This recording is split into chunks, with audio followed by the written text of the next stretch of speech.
Hello everyone, it's Charlton.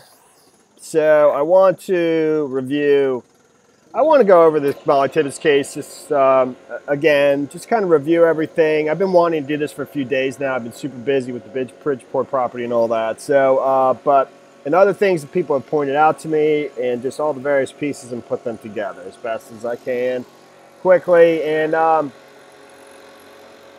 for my own curiosity and just wants to know kind of what happened. And, even as I've been making this, trying to put this together, you're constantly thinking and reformulating and understanding that doesn't make sense and so forth. So, but just to put it into something that's understandable to myself and everybody. All right, here we go. So, one of the things that, if I could, I'm going to put myself down here. Tony S. in the comments, he had told me, and I appreciate it very much, that in the affidavit, the search warrant, this thing right here, it basically indicates the 1900 block of 385th Avenue. That's where, presumably the attack took place. And that would be, from here to here in this range. And that's where one of those pink circles is. So, and that explains something, and there's barely any homes here. It's high corn fields, and approaching, not dark yet, but getting there probably. That could actually make some sense to me. And that is where one of those pink circles is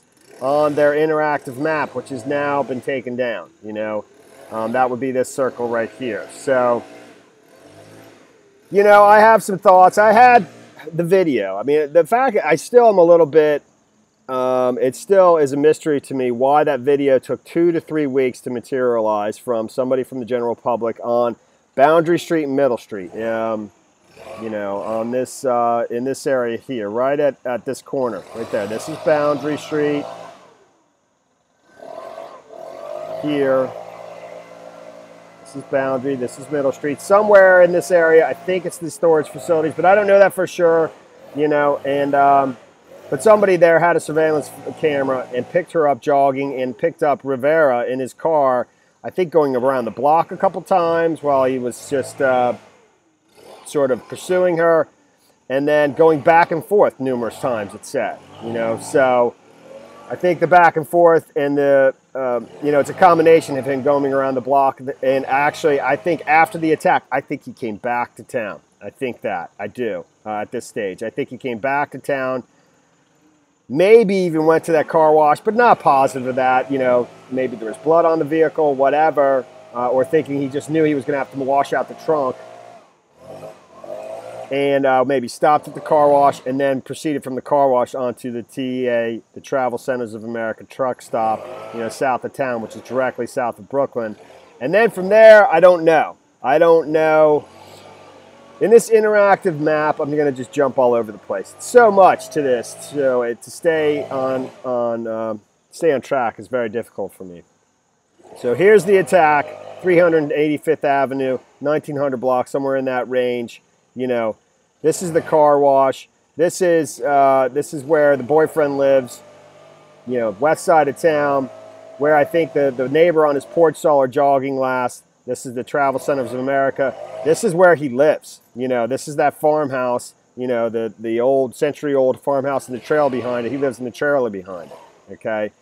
The body, the body is where the body was found in Guernsey off of Highway 21.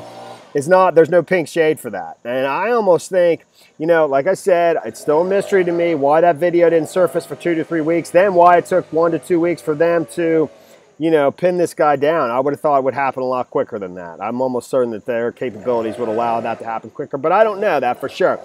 But I've since come up with the idea that maybe this map was actually intended to smoke him out, to draw him out. Maybe they already knew where her body was located, and knew she was dead, and they were trying to get him to go to the body. I think that's a possibility, a distinct possibility. I can't remember exactly. I think this interactive map was launched I forget my timeline. I had it all written down. I think it was the 14th. I think it was like a week before they found the body. I can't remember. Darn. You know, because what part, I mean, I think almost that was done twice. If you remember the Crime Stoppers press conference, okay, and that was pretty early on, where they were announcing the reward. It started out at like 136,000 or 170,000, 170,000 the very first day. They did a press conference, the family did, the mom, the father, the boyfriend was there, actually the brother, one of the brothers was there too, and the Crime Stopper dude was there. And then that was at 11 o'clock on whatever day it was. Then 2 hours later, there was this huge police presence off Highway 21, right where the body was eventually found. And there was the rumor that, that it was the red shirt, that somebody was mowing their ditch, you know, and they came across the red shirt, and supposedly she wore a red shirt to day camp, you know, and that red shirt was missing. I think that might have actually been attempt one. Where, I mean, and that's way back. So, I mean, where they might have already known she was dead.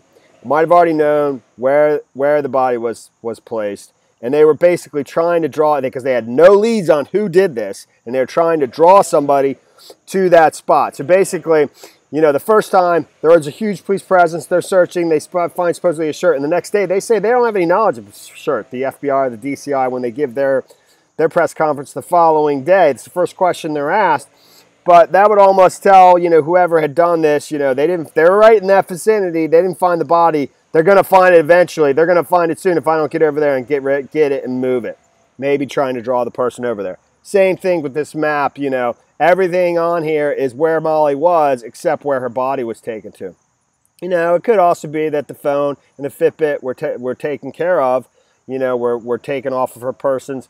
And he disposed of that, or whoever, you know, committed the crime disposed of that in a different place. But, you know, we just have no way of knowing that and so forth. I mean, the big question I still have, I said in my last video, I think, is that did he take her right to that cornfield that night? Did this happen all within the span of a couple hours? Or did he bring, I mean, right here, I mean, this is his, you know, this is where he lives. So presumably the Fitbit and phone went to this location, you know, and did it go to that location after he disposed of the body, or did it go to this location first? And then they were there for, you know, did she remain alive for a few days and was held prisoner for a couple of days? We have no way of knowing that.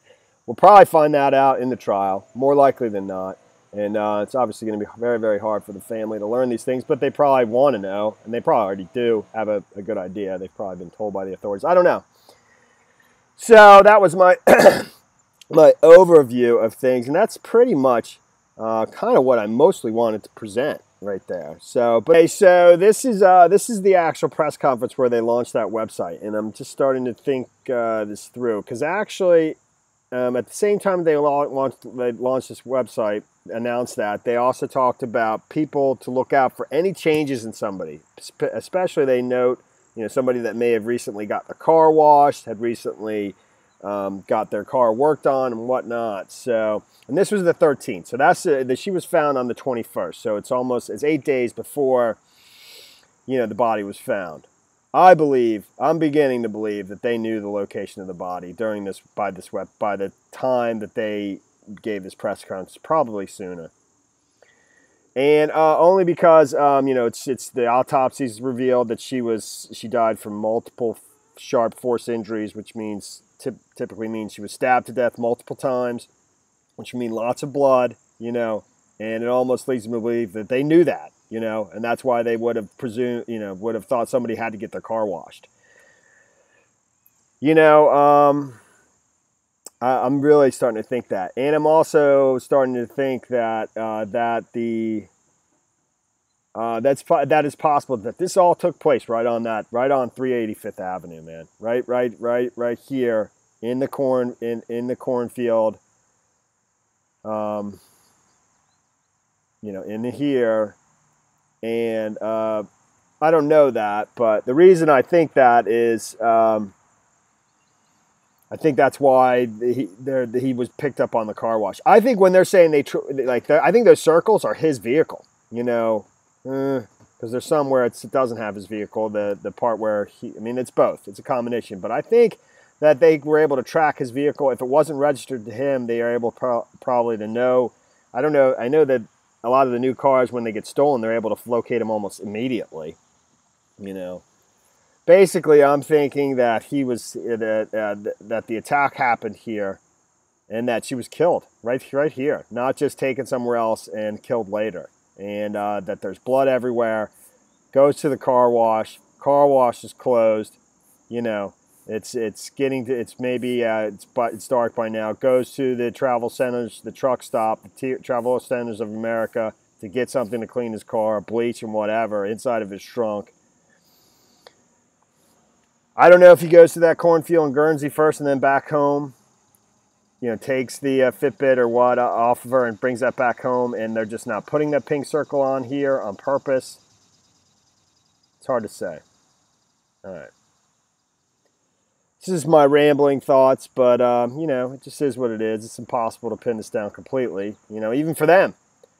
So let me, the rest of the video.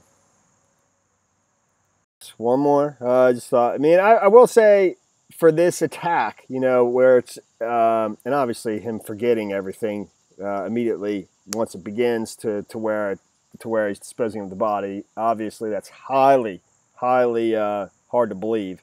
But how the attack just escalated so quickly to just, you know, to the point where he's pulling out a knife and stabbing her to death is so strange. I will say, on the street. You know, I assumed that it would have been pulled into the cornfield by then, and I don't know, man. That is strange. That part I do not. I mean, there's many parts I don't understand, but I just can't picture that. But you know, I mean, why does anybody do these things? Why does anybody kill anybody? You know. But that was another thing. I'm thinking less and less that there's a conspiracy here. You know, initially I did think that there was something going on, that they're protecting the farm, you know, maybe somebody at the farm, or just protecting the reputation of the farm because he's an illegal immigrant, and maybe there's more of that. I mean, I think all over the state, all over the country, in the farming industry, half the 1.4 million workers are immigrant workers, probably here, you know, in some respect illegally. So, but I don't think, I'm more and more thinking it's not a conspiracy, and there's something else going on. I have an idea. Maybe I'll present it but nobody's going to, it's very boring, and it has to do with a lot of these strange murders where somebody who didn't have a whole lot of criminal history does something very bad, you know, extremely, like a vicious type of crime, you know, and had no history before. But maybe I'll present that in a different video. All right, the rest of the video. One more thought is I think that body, you know, I don't think it was placed there after the fact. I don't. I think it was placed there that night, and either the authorities basically did come to learn that sooner than we were told, and they were trying to draw the killer to the body. I just don't think, under all the scrutiny that was, once this became such a big case, that there's no way that could have been moved there after the fact. I think this all happened that night. I think, you know, for some reason, this attack escalated so quickly on the road of 385th Avenue in this circle here, and I think she was killed right there. And then in that night, over the course of a couple hours, taken to Guernsey and disposed of in that cornfield. You know, I don't know if he took the Fitbit and phone with him and brought it back to the trailer, or if this is just coming up on their screen because they were tracking his vehicle and they knew of it by that time. And but I think it all happened that night. I just don't think that somebody could have placed that body there. Everyone was on high alert, you know, after that, and not be seen by somebody. Someone has seen it and heard it and thought it was unbelievably suspicious, and you know, I don't think that's possible. I think it had to happen that night. That's my belief. And that's the end of this video. Thanks for watching my videos. Please subscribe to my channel. Give me a like down below, and I will see you in the next video. Later, man.